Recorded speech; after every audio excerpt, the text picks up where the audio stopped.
Mateus 5.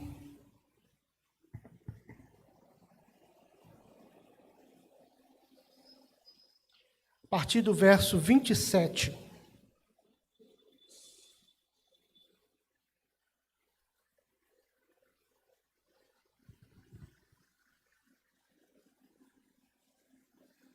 Amém? Ouviste o que foi dito, não adulterarás. Eu, porém, vos digo, qualquer que olhar para uma mulher com intenção impura no coração, já adulterou com ela. Só isso. Amém? Então, irmãos, pesquisas recentes, revelam que assim, a infidelidade entre homens e mulheres tem se aproximado, mas homens ainda atraem mais do que mulheres. Segundo um instituto inglês, Smith Investigation, 20% dos homens casados e 13% das mulheres admitiram traição. Aqui no Brasil, uma pesquisa da CNN em 2022, essa pesquisa que eu te falei é agora desse ano, tá? E aqui no Brasil, uma pesquisa da CNN de 2022, falam que 91% dos homens entrevistados, e 88% das mulheres já confessaram ter traído. Dureza, né, pessoal? Nós estamos vendo o espelho do que era uma civilização na época de Sodoma e Gomorra. As pessoas estão assim, sem preocupação com as consequências e estão assim, vivendo da forma que elas querem. E sabe o que é pior? Muitas vezes dentro da nossa casa, dentro da nossa igreja.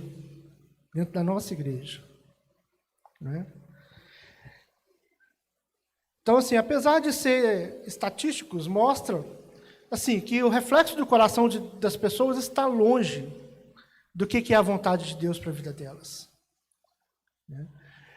E hoje eu queria falar um pouquinho, discorrendo um pouquinho ainda sobre a nossa sequência dos 10 mandamentos. O que nós vamos falar hoje é sobre o 7º mandamento, não adulterarás. E eu, ao invés de começar lá em Êxodo, eu preferi começar aqui no capítulo de Mateus, no Evangelho de Mateus, onde Jesus lá no seu Sermão do Monte, ele dá essa palavra, completando a lei e, entre aspas, modernizando a lei. Uma coisa que, em todos os ensinamentos de Jesus, a gente sempre fica muito surpreendido, é que Jesus ele tira o foco da ação e vai levar para o nível das intenções. Tudo que Jesus prega, tudo que Jesus fez, ele tirou do foco da mera ação e levou para o nível das intenções. Foi assim também, há umas semanas atrás, quando o Breno, que está aqui, falou sobre não matarás. Uma coisa é você pegar uma faca e estrangular uma pessoa, cortar o pescoço de uma pessoa. Ação. Outra coisa é você intencionar matar espiritualmente uma pessoa com uma palavra. Intenção. Esse foi sempre o foco de Jesus. Ele sabia a intenção das pessoas. Ele conhecia o intento das pessoas. Ele enxergava o coração das pessoas. Ele sabia já o que iria acontecer com ele só de ver as pessoas se aproximando dele. E assim ele nos ensina a respeito desse mandamento: não adulterarás. Qualquer que atentar a uma mulher para cobiçar, já em seu coração cometeu adultério com ela. Sabe o que é curioso nesse trecho? Que é o seguinte: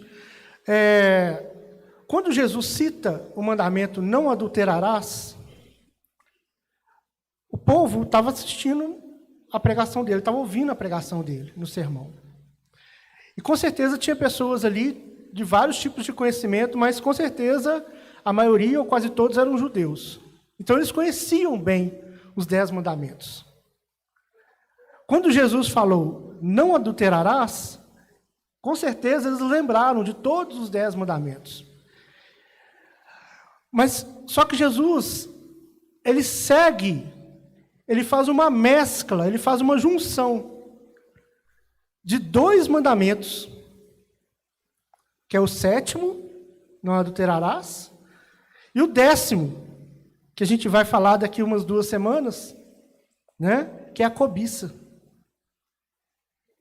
Olha só, ele saiu da ação, não adultera, que é uma ação, e foi para a intenção.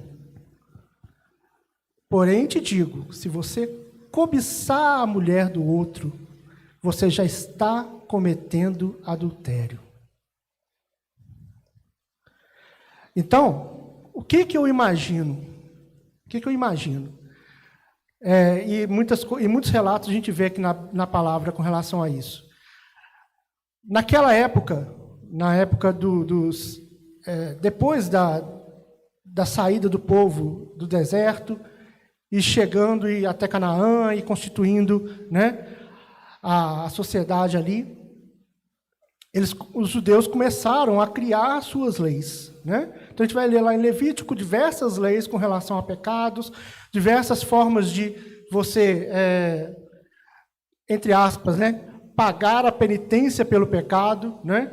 Dependendo do pecado, você pagava com uma pombinha, dependendo do pecado, você pagava com um novilho, não é? Com uma ovelha, havia diversas formas de pagar. Eu imagino, então, que os judeus pensavam assim, não adulterarás, é uma ovelha. Não matarás, tem que ser um bezerro. Infringiu essa lei, um bezerro. Cobiçar, cobiçar não fez mal a ninguém. Um pombinho. Pombinho já resolve. Né? Aí o que Jesus faz? Ele traz tudo para o mesmo nível. Se você intentou alguma coisa, você está no mesmo nível de quem cometeu o ato.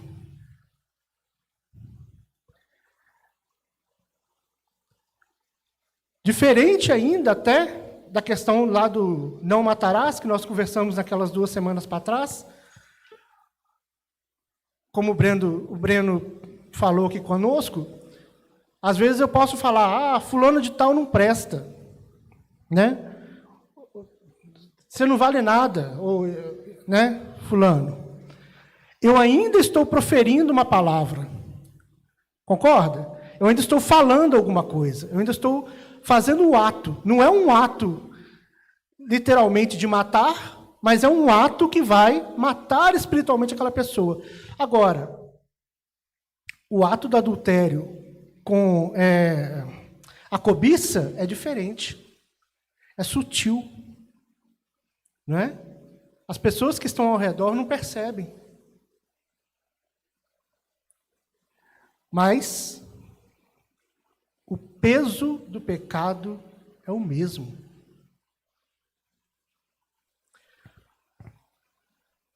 Irmão, casado, está desejando a irmãzinha novinha, solteira, a jovem, pecado. Mesmo pecado se tivesse traído a sua esposa. Mulher, desejando lá o coroa, cheio da grana, né? Casado também. Mesmo pecado. Aí você pode virar para mim, Renato, beleza, sou jovem, sou solteiro, para mim está de boa. Não. Se você cobiça a esposa da pessoa, você está cometendo adultério, mesmo sendo solteiro, mesmo sendo jovem. Você está cometendo adultério no seu coração. E para Jesus não faz diferença se um homem traiu a esposa de fato ou se ele desejou na mente aquela pessoa. Se uma pessoa é compromissada e deseja uma outra, ele está cometendo adultério. Pode ser platônico, a outra pessoa talvez nunca vá descobrir isso, na igreja talvez ninguém descubra isso. Mas o Senhor que vê os corações, entende, vê e sabe que você está em pecado.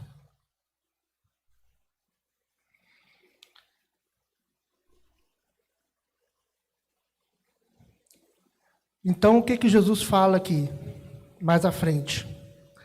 É melhor você arrancar um olho do que você ir com os 2 olhos em pecado para o inferno. É melhor você arrancar uma mão, se aquela mão te faz pecar. Melhor você ir para o céu sem uma mão do que ir para o inferno com as 2, cometendo um pecado, cometendo esses desejos impuros. Vale qualquer sacrifício para preservar a santidade. Amém? Mas o que eu queria falar, apesar do assunto, o assunto é adultério. O assunto vai ser adultério até o final da mensagem. Mas tem algo que para mim vale mais a pena a gente gastar tempo. Porque o que vocês deveriam saber de adultério, eu acho que vocês já sabem. Quem comete sabe que está cometendo, né? Aqui ou fora, né? Quem não sabia que cobiça é a mesma coisa de adultério, agora sabe, não é? Que o pecado é o mesmo. Então agora o que importa para nós? Para nós aqui dentro, para nós que estamos aqui, para você que está assistindo o vídeo e acompanhando todas as mensagens desde o início sobre os 10 mandamentos. Mais importante do que saber sobre adultério é entender qual o valor você dá para a sua família.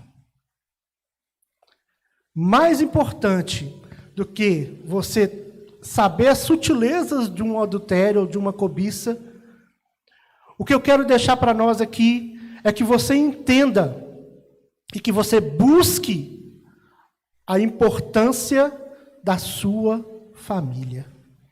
A responsabilidade que você tem em sua família e qual que é o valor dessa família, tanto para você quanto para o Senhor. Família é o coração do plano de Deus. Você pode falar isso? Família é o coração do plano de Deus. Desde o início da criação, nós temos... como é que eu vou falar? Nós temos exemplos, né? Nós temos comparações de família. Quando Deus Pai, Deus Filho, Deus Espírito Santo, né, estão formando o mundo, formando o universo, fazendo as coisas criarem do nada, através da sua palavra, Deus ele não fala que eu vou fazer ou que é do jeito que eu quero, ele diz façamos. Ele faz como comunidade, ele faz como grupo, ele faz como... Aquilo é um modelo de família. É um modelo de pessoas unidas com o fim de fazer algo que seja grande. Da mesma forma, quando ele criou Adão, ele via Adão para lá e para cá, ele via os animais todos com o seu casal, macho e fêmea. O que Deus fala? Não é bom que o homem esteja só. Façamos uma companheira, uma ajudadora que seja idônea. Desde o princípio, nós temos um Deus que privilegia a família monogâmica. Deus criou uma mulher para o homem. Ele não disse, façamos mulheres para o homem. Ele disse, façamos uma esposa, uma ajudadora que seja idônea. Então, a fidelidade conjugal reflete a fidelidade entre Cristo e a igreja. Vamos ler lá em Efésios 5.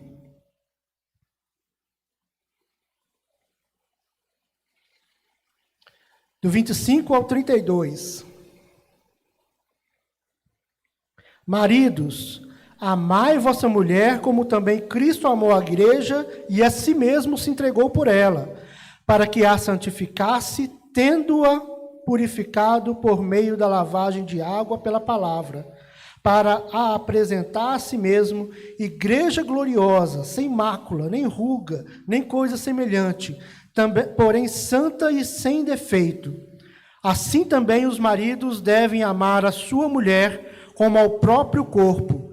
Quem ama a esposa, a si mesmo se ama. Porque ninguém jamais odiou a própria carne, antes a alimenta e dela cuida, como também Cristo faz com alegria. Porque somos membros do seu corpo. Eis porque deixará o homem a seu pai e a sua mãe, e se unirá à sua mulher, e se tornarão os dois uma só carne. Grande esse mistério, mas eu me refiro a Cristo e a igreja. Não obstante vós, cada um de per si também, ame a própria esposa como a si mesmo, e a esposa respeite o marido. O 7º mandamento, não adulterarás, vem logo após, mandamento sobre adorar somente a Deus e guardar o descanso. E aí, então, o que isso quer dizer para nós? Que a pureza conjugal está no mesmo nível de importância que a pureza espiritual. A pureza matrimonial está no mesmo nível de importância de pureza espiritual. Mas você pode me perguntar, tudo bem, Renato, mas, peraí, eu lembro lá na Bíblia de vários exemplos, principalmente no Antigo Testamento, de homens que tinham diversas esposas, concubinas e tal. Como que fica isso? Está errado isso? Está certo isso? Então aqui nós temos 2 fatores. Primeiro fator, realmente é raro. E o segundo fator, apesar deles errarem, naquela época havia um consenso, a respeito de concubinas, de pessoas que andavam junto com eles. Mas, vocês podem ver, todas as vezes que os patriarcas ou as pessoas do Antigo Testamento resolveram fazer algo fora do primeiro matrimônio, houve consequências. Querem alguns exemplos? Olha lá Abraão. Sara era estéril. O que ele fez? Teve Ismael com Agar. Não foi isso? Pegou a concubina e teve um filho. De acordo com o costume da época, os homens poderiam ter relações sexuais com as suas concubinas para quê? Para perpetuar a sua descendência, caso a esposa fosse estéril. Mas não era a esposa. O que aconteceu? Hoje, quem são os descendentes de Ismael? O povo árabe. Um dos povos que mantém mais guerra com Israel. O povo árabe que, junto com o islamismo, criaram uma série de células terroristas. Al-Qaeda, Talibã. Olha o problema que esse pessoal já deu. Vieram de Ismael. Vieram da falta de paciência de Abraão, não é? De não esperar a palavra do Senhor, a promessa do Senhor para a vida dele. Apesar dele já ter recebido a promessa, né? Mas não esperou. Foi atrás da concubina. Quer outro exemplo? Esse exemplo é pesado. Davi. Davi já era rei, viu Batseba na varanda, esposa de Urias, guerreiro. O que Davi faz? Cobiça, desejo. Ele era rei, ele era poderoso, eu quero aquela mulher. Pegou aquela mulher para ele.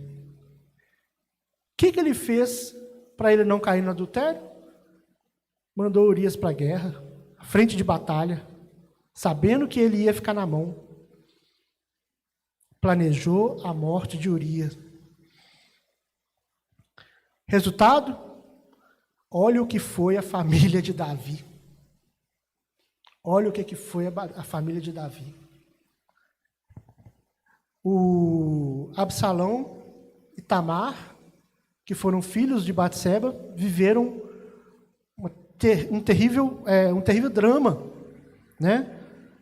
Um outro meio-irmão deles, que foi o Amnon, teve relações com Tamar, sem o consentimento dela, né? Absalão ficou sabendo disso, foi lá e mandou matar também Amnon. Tragédia na família. Outra tragédia na família, Salomão, considerado um dos reis mais sábios da era bíblica. No final de sua vida, ele tinha quase 1000 mulheres. Em 1 Reis 11, de 3 a 5, e fala, tinha 700 mulheres, princesas, e 300 concubinas. Com uma, né, pastor? Imagina ter 300 concubinas e 700 mulheres. Imagina. Aí essas mulheres influenciaram negativamente nele, de forma que ele se afastou dos princípios do Senhor.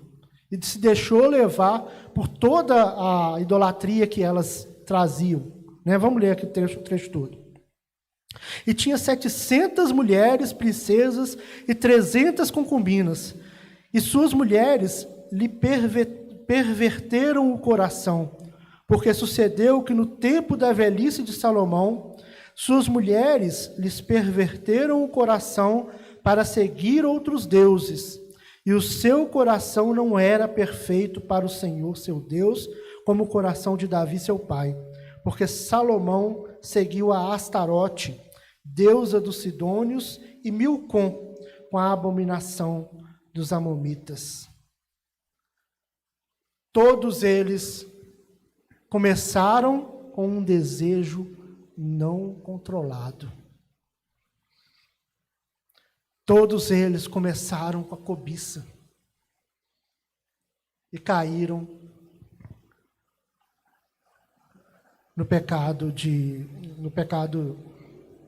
no erro da traição, né? Caíram no erro da traição.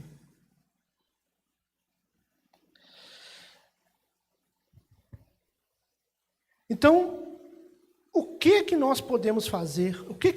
Como nós podemos entender? Como nós podemos controlar? Como nós podemos ficar longe disso? Como nós podemos fazer com que a gente continue mantendo intactos na presença do Senhor? A palavra de Deus fala, aquele que está de pé, o quê? Vigie para que não caia, né? Como que nós vamos conseguir nos manter assim nesse mundo tão bagunçado, nesse mundo que tudo quer levar para o outro lado, que tudo quer nos fazer errar, que tudo quer nos fazer desviar daquela que é a vontade do Senhor? A palavra do Senhor fala: segui a paz com todos e a santificação, sem a qual ninguém verá o Senhor. Segui a paz com todos e a santificação, sem a qual ninguém verá o Senhor. O autor de Hebreus aqui, esse texto de Hebreus, estava falando uma referência do Sermão do Monte que nós começamos a ler lá no início da mensagem. No Sermão do Monte, no capítulo 5 de Mateus, no verso 8, Jesus diz: bem-aventurado, felizes, os limpos de coração, porque verão a Deus. Quem são os limpos de coração? São os puros. São aqueles que buscam a santificação. Como nós podemos nos manter puros? Como nós podemos nos manter limpos nesse mundo tão maluco? Nesse mundo que nos leva, que tende sempre a nos levar para o mal, que tende sempre a nos levar para o caminho errado, né? Como que nós vamos fazer? Primeira coisa, a palavra de Deus fala: fugir da presença do inimigo. Essa é a primeira coisa. Essa é a primeira coisa. Não sei como está a vida de vocês, ou de quem está nos assistindo, mas uma coisa é certa: se você está passando por alguma tentação, se você está se sentindo com algum problema, com algo que possa chegar ao nível de descontrole, a primeira coisa que você tem que fazer: fugir da presença do inimigo. Aquela pessoa que está sendo cortejada é a presença do inimigo. Ela não é, mas o inimigo está ali tentando te fazer cair. Então, fuja da presença. Se a pessoa vê a outra lá 2, 3 vezes por semana, vê uma vez por mês. Se não tiver jeito de... Se puder fugir, não encontrar, ótimo. Mas fuja. Fuja. Não arrisque a sua vida por algo que não vai valer a pena. Qual é o valor da sua família?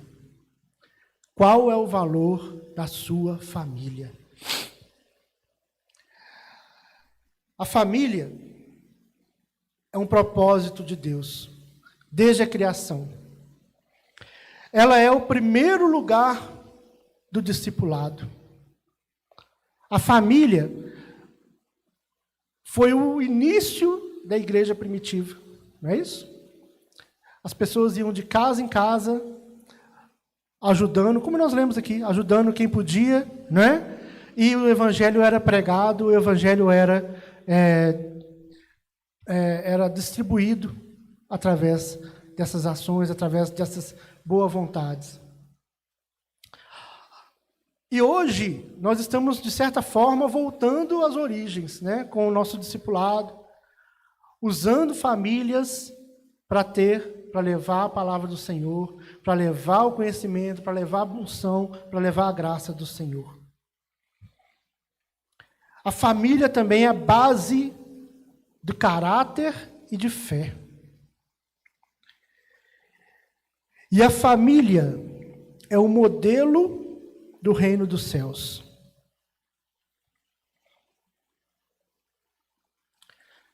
O que é isso? Modelo do reino dos céus. Quando o Senhor criou todo o universo, Ele estava na sua glória, não é? Só que, da mesma forma que Ele estava lá na sua glória, Ele queria que, de uma certa forma, a gente entendesse o que era, ou tivesse um certo vislumbre do que era a sua glória. Então, o Senhor, Ele promoveu, ele deu instruções ao povo de Israel para construir o quê? O tabernáculo, que era a habitação do Senhor. Ele falou, olha, construa o tabernáculo de acordo com o que eu vou explicar e que seja da forma exata como eu passar a explicação para vocês. E chame pessoas que sejam capacitadas, pessoas que tenham competência para construir isso. Usem materiais específicos da forma que eu vou explicar para vocês. Tem que ser da forma exata como eu te mostrar. Deus falou isso para Moisés, né? Quando eles ainda estavam no deserto. E o tabernáculo foi criado. E ele se tornou a habitação do Senhor. Ele se tornou a habitação do Senhor. Se ele era a habitação do Senhor, ele era como um céu na terra. Não é isso? Ele era um espelho, uma sombra do céu na terra. Da mesma forma, hoje, nós temos o Espírito Santo dentro de nós. Se nós temos o Espírito Santo dentro de nós, nós, da mesma forma, somos a habitação do Senhor. Então, como sacerdotes, como aqueles que levam a presença do Senhor, nossa família se torna um modelo de céu para toda a sociedade, para todo o povo. Nossa família tem que ser uma sustentação da graça, da paz, da palavra e do poder do Senhor. Mais do que a gente entender sobre traição, nós precisamos entender sobre o poder, a graça e a importância de vivermos unidos como família. Então, se você, independente do que você está passando aqui, ou independente do que você está sentindo, ou independente do que você esteja sendo tentado, nós queremos pedir que o Senhor possa estar derramando graça na vida de cada um de nós.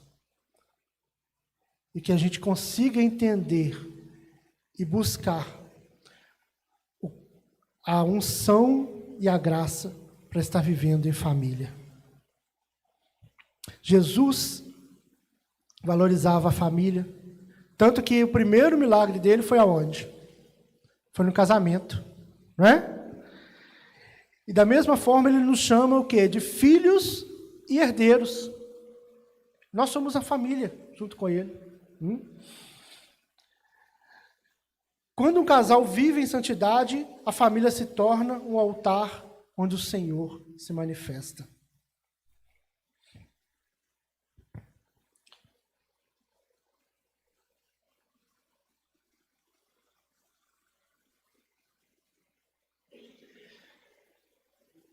Amém? O clamor do Senhor pelas famílias não é apenas, o não adulterarás não é apenas um mandamento. O não adulterarás é mais do que isso. É um clamor do Senhor pelas famílias, pela sua família, pela sua casa, pela sua convivência. O Senhor te chama para ter uma vida plena, cheia da graça dele, em família, buscando o aperfeiçoamento entre pais, filhos, entre cônjuge, entre mulher, homem, pai com filho, mãe com filho, né? Nós temos problema? Temos discussões? Temos, mas tudo nós temos que entender que é pela graça do Senhor que nós estamos aqui e é pela graça do Senhor que a nossa família está de pé. Então que nós possamos sempre buscar a presença do Senhor, estar diante dele e estar vivendo em santidade na presença dele, para que o Senhor possa a cada dia transformar, mudar e encher nossa casa de paz, de gozo, de alegria e de vitórias. E mais do que isso, que nossa casa seja uma habitação do Senhor. Seja uma habitação, seja presença da glória do Senhor. Para finalizar, uma coisa que eu achei interessante. Eu estava conversando outro dia com o pastor Cláudio, perguntei, será que Moisés, naquele dia lá, que o Senhor deu a ele os mandamentos, ele desceu com os mandamentos do mesmo jeitinho que a gente está lendo aqui? Né? Na mesma ordem, a mesma quantidade, do mesmo jeito? Eu quero crer que sim, né? Eu quero crer que sim. Porque tem uma coisa muito curiosa na Bíblia, que é a simbologia. E uma das simbologias mais bonitas que existem são com relação aos números. Números têm muita importância na palavra de Deus, né? 12, 24, né? 6, que é o número do homem em perfeição, e o 7, que é o número da perfeição.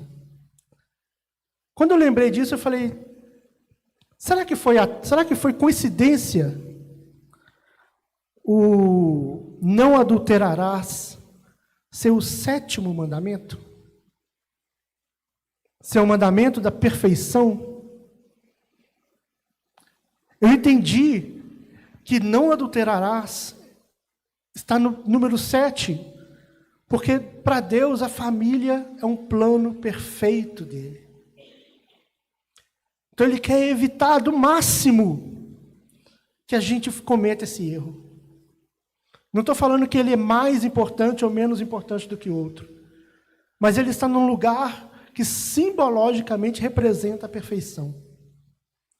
Então ele quer que a sua família permaneça intacta.